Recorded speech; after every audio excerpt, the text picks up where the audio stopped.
এখানটা দাও, এখানটা দাও। মানায় না কেন?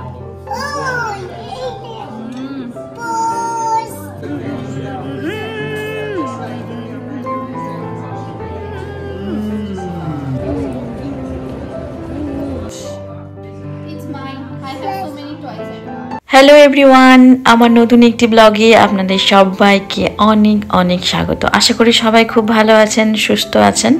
আর এখন সকাল ওই 7:30-8টার মতো বাজে। দেখুন পুরো মেঘলা ওয়েদার রয়েছে, আর সকালবেলা গরম থাকে আর একটু দুপুরের পর থেকে ঠান্ডা। আর আমি যে দিনটি শেয়ার করছি সে দিনটি ছিল শনিবার। তো শনিবার মানে একটু আলাদা রকম ব্রেকফাস্ট হয়ে থাকে আমার বাড়িতে। যেমন আজকে ছিল পোহা, কোনো ব্রেড স্যান্ডউইচ, না হলে ওট মিলস, না কখনো কখনো দুধ কর্নফ্লেক্সই থাকে। কি ওই ব্রেকফাস্ট করেই আমরা বেরিয়ে যাচ্ছি মিলানের ডুওমো ক্যাথিড্রালে। তো ওখানে আজকে সারা দিনটি স্পেন্ড করব, আর ওখানে একটি সাউথ ইন্ডিয়ান রেস্টুরেন্টেও খাওয়া দাওয়ার প্রোগ্রাম রয়েছে। আর আমার বাড়ি থেকে মিলান ক্যাথিড্রাল যেতে প্রায় ওই 15 মিনিটের মতো লাগে মেট্রোতে। আর আপনারা এই ক্যাথিড্রাল অনেকবারই আমার ব্লগের মধ্যে দেখেছেন, কিন্তু ক্যাথিড্রালটি খুব একটা ভালো করে আপনাদের কাছে দেখানো হয়নি। আর আজকে ভাবছি এটাই দেখাবো। চলুন বক বক করতে করতে চলে এলাম মিলান ক্যাথিড্রালে। মিলান শহরের মধ্যে অবস্থিত এই ক্যাথিড্রালটি ডুওমো ক্যাথিড্রাল নামেও পরিচিত। এটি বিশ্বের বৃহত্তম ক্যাথিড্রালগুলির মধ্যে এটি একটি অন্যতম ক্যাথিড্রাল। এটি মিলান শহরের বিখ্যাত টুরিস্ট প্লেস, যেখানে বছরের প্রত্যেকটি দিনে উপচে পড়ার মতো ভিড় লক্ষ্য করা যায়, শীত, গ্রীষ্ম, বর্ষা, যে কোনো কালেই। আর এটি ইটালির সব থেকে বড় ক্যাথিড্রাল, এটি 6 শতাব্দী ধরে নির্মিত হয়েছিল। এই মিলান ক্যাথিড্রাল গথিক স্থাপত্যের এক অসাধারণ মাস্টারপিস, যা এখানে আসা ব্যক্তিদের শুধু মুগ্ধই করে না, মনোমুগ্ধকর করে।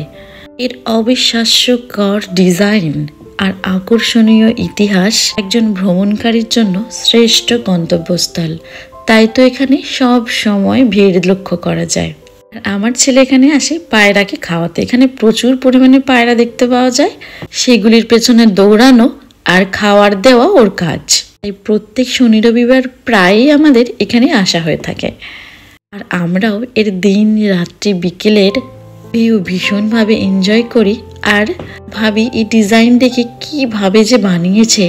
তবে এই ক্যাথিড্রালের ওপরে ওঠা যায়, আর ওপর থেকে পুরো শহরের ভিউ দেখা যায়। তো সেটি নিয়ে আর অন্য একটি দিনের ব্লগ আপনাদের সাথে শেয়ার করব। রাত্রের ভিউ অসাধারণ হয়, সেটিও আরেকদিন শেয়ার করব। আর এই মিলান ক্যাথিড্রালের পাশে রয়েছে বিশ্বের সব থেকে পুরানো শপিং মল। এর চারপাশে ছড়িয়ে ছিটে রয়েছে বিভিন্ন বড় বড় ব্র্যান্ডের বুটিক, রেস্টুরেন্ট, নানান দোকানপত্র রয়েছে, যেটি একটি শহরটিকে রিচ লুক দেয়। আর এখানে দেখুন আজ কিন্তু ওই চাইনিজদের কোনো একটি শুটিং চলছে। এখানে দেশের বিভিন্ন দেশের শুটিং কিন্তু হয়ে থাকে এখানে। যেমন আমাদের বাংলা মুভি পাগলু গানের শুটিংটি এখানে হয়েছে। পুরো চত্বরই শুটিংটি করা হয়েছিল। ওই যে দূরে দেখা যাচ্ছে শপিং মলটি, ওখানেও ভিড় প্রচন্ড পরিমাণে লক্ষ্য করা যায়।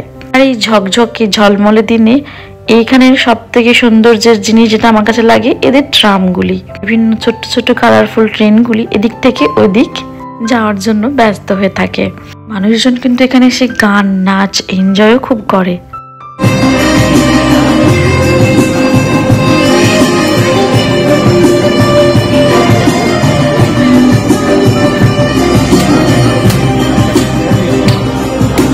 দেখলেন তো, এভাবেই প্রত্যেকটা সময় সকাল, বিকেল, রাত্রি এখানে গান, বাজনা, নাচ চলতে থাকে, আর মানুষজন উপভোগ করতে থাকে।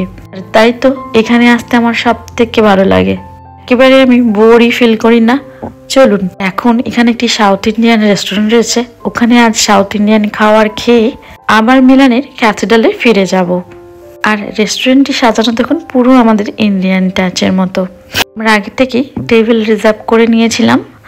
আমাদের টেবিলটি ছিল নিচে। রেস্টুরেন্টের নামটি হলো অভিনয়া। যদিও বা আমি এসব বাড়িতে বানিয়ে থাকি, তাহলেও রেস্টুরেন্টে খাওয়ার মজা আলাদা, কি বলুন? তাই তো অনেকদিন পরে এই রেস্টুরেন্টের সন্ধান আমরা পেয়েছি। আগে জানলে আরো বেশি করে এক্সপ্লোর করতাম। অনিয়ন ডোসা, ক্যাসি ডোসা, এগ ডোসা, চিলি ডোসা, পিস্তা ডোসা। এখানে দেখতেই পাচ্ছেন বিভিন্ন ধোসার ভ্যারাইটি রয়েছে। ক্রিপকে সমস্ত কিছু রেস্টুরেন্টের সবকিছু দেখিয়ে বোঝাচ্ছিল। এগুলো দেখে কি প্রথমে ভয় পাচ্ছিল, বলছিল হ্যালোইন। আমরা সাউথ ইন্ডিয়ান রেস্টুরেন্টে এসেছি, সবকিছু সাউথ ইন্ডিয়ানই খাবো, মানে ওদের সাউথ ইন্ডিয়ানের চিকেন কারিটা স্পাইসি হয় ওটাও খাবো, তারপর ওদের ওই মালাবার পরোটা যেটা ওটাও ভালো লাগে খেতে, আর সাম্বার বড়া যেটা আমার ফেভারিট ওটা খাবো, আর সুব্রতর কি বলুন তো উত্তপম, অনিয়ন উত্তপম, আর মশলা ডোসা। আমার সাউথ ইন্ডিয়ান খাবার সত্যিই খুব পছন্দের, তবে সাম্বার বড়া আমার বিশেষভাবে পছন্দ। চেন্নাইতে থাকাকালীন যখন ওখানে জব করতাম, আমি আর আমার ফ্রেন্ড বিকেলে আসার পরে প্রচন্ড খিদে পেত, তখন আমরা দুজনে স্কুটি নিয়ে বেরিয়ে পড়তাম এই সাম্বার বড়া খাওয়ার জন্য। তাই আমার সাম্বার বড়াও খুব ফেভারিট, আর এর মধ্যে অনেক স্মৃতিও জড়িয়ে রয়েছে। ঠিক গরম গরম না খেলে মজা আসে না। এই যে আমি সাম্বার বড়া খাওয়ার পরে এসে গিয়েছিল উত্থাপম, এটি সুব্রতর ফেভারিট, আর এটিও খুব সুন্দর বানিয়েছিল, সত্যি একদম সাউথ ইন্ডিয়ান টেস্ট লেগেছিল আমাদের মুখে। আমরা একটু একটু করে ক্রিবকেও খাওয়াচ্ছিলাম, তবে ক্রিবের কিন্তু পছন্দ ধোসা, তো আমরা ওর জন্য মশলা ধোসাই নিয়েছিলাম, যেটা ও অর্ডার করেছিল। আর এই যে দেখুন নিজের হাতে করে খাচ্ছে। আমার সাম্বার বড়া এতই ভালো লেগেছিল যে আমি আবারও একটা অর্ডার দিয়েছিলাম। এটি একদম গরম আর ক্রিস্পি থাকে যখন বড়াটি, তার উপরে যখন সাম্বার ঢালা হয়, এটার টেস্টটা আরও ইয়ামি লাগে আমার কাছে। সাউথ ইন্ডিয়ান ছাড়াও কিছু নর্থ ইন্ডিয়ান ফুডও ছিল এখানে, তবে আমরা তো সাউথ ইন্ডিয়ান খেতে এসেছি, তো ওটাই খাবো। একটা জিনিস আমার বিশেষভাবে পছন্দ এদের সাউথের মালাবার পরাঠা, এর সাথে ছিল ম্যাড্রাসি মাটন কুরমা বা সুক্খাও আমার খুব পছন্দ। তো আমরা ম্যাড্রাসি মাটন কারি কুরমাটাও নিয়েছিলাম, ওটাও ভীষণ টেস্টি, তবে বানানো হয়েছিল একদম সাউথ ইন্ডিয়ান স্টাইলে, কারি পাতার স্মেল আসছিল, খুব ভালো লেগেছিল আমাদের খেয়ে। আর এই পরোটাটা অনেকেই লাচ্চা পরোটা নামে জেনে থাকে। জানেন তো, চেন্নাইতে থাকাকালীন আমরা খুব খেতাম এই কম্বিনেশনটা। আর আমার এক্সপ্রেশনটা দেখে আপনারা নিশ্চয়ই বুঝতে পেরেছেন আমি কতটা সাউথ ইন্ডিয়ান খাবার ভালোবাসি খেতে। ইভেন ক্রিবকেও আমি ছোটবেলা থেকে সব ধরনের ইন্ডিয়ান খাওয়ানোর চেষ্টা করেছি, আর বিশেষ করে সাউথ ইন্ডিয়ান খাবার যেহেতু ফার্মান্টেড একটু বেশি হেলদি হয়ে থাকে, তবে এখনো পর্যন্ত বাঙালি খাওয়ারও ক্রিব প্রচুর পছন্দ করে, শুধুমাত্র মুড়ি ছাড়া। যাই হোক, আমরা প্রচুর মজা করে খেয়েছি। অসম অনেকদিন পর পুরো ইন্ডিয়ান স্বাদ। তবে মিলানের চারপাশে অনেক দেশি রেস্টুরেন্ট রয়েছে, কিন্তু সেগুলির স্বাদ খুব একটা পায় না, আর এই রেস্টুরেন্টে এসে আমাদের মনের মতো খাবার আমরা পেয়েছি। ক্রিবও প্রচুর মজা করে খেয়েছে, সব পরিষ্কার করে দিয়েছি আমরা একদম খেয়ে। আজ আমরা এখানে একদম চেটে পুটে পরিষ্কার করে খেয়ে ফেলেছি। দেখুন না, ক্রিবের সাথে দুজনের বন্ধুত্ব হয়েছে। ইটালিতেই পড়াশুনো করে, এখানে পার্ট টাইমার জব করে। ক্রিবের সাথে প্রচুর ভাবে মজা করেছে ওরা। রাস্তাতে দেখুন এভাবে জল ফেলে একজন কেউ ইটালির ম্যাপ এঁকেছে, দারুণ জিনিসটা করেছে তাই না? রাস্তায় বেরোলেই না কিছু ক্রিয়েটিভ জিনিস আমরা দেখতে পাই। গাড়িটিতে দেখুন, একে অটো বলবো না আমি রিক্সা বলবো, কিছু খুঁজে পাচ্ছি না, তবে এরকম গাড়ি প্রচুর চলে এখানে। আর ইটালিতে না প্রচন্ড পরিমাণের বিভিন্ন ধরনের গাড়ির মডেল দেখেছি আর দেখতেও পাওয়া যায়। মিলান ক্যাথেড্রাল হলো world's one of the largest Gothic cathedral. আর এর আকৃতিটি দেখুন একদম ইউনিক, তাই না? আর ঠিক সেরকমই এর বাইরের কারুকার্য। এটি আরো বিশেষভাবে বিখ্যাত এর সাইজের জন্য।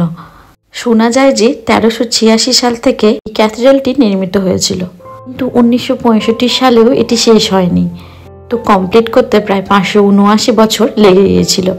এটি এখন বিশ্বের তৃতীয় বৃহত্তম ক্যাথেড্রাল, আর শুধু সকাল বিকেল নয়, রাত ভোর পর্যন্ত ভিড় রয়ে থাকে এখানে। বেশ ভালো লাগে এইখানে সময় কাটাতে আমার।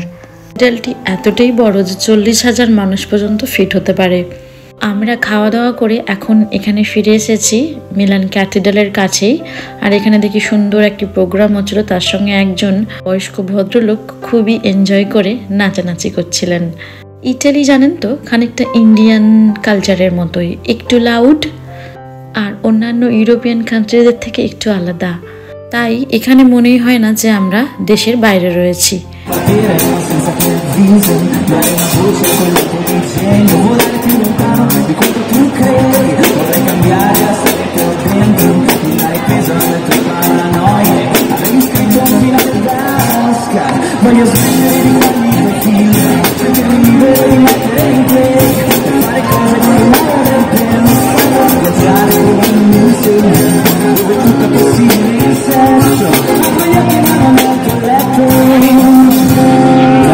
দেখুন উনি শুধু নাচছেন না, আশেপাশে যতজন রয়েছে ওনাকে কি সুন্দরভাবে চেয়ার আপ করছেন।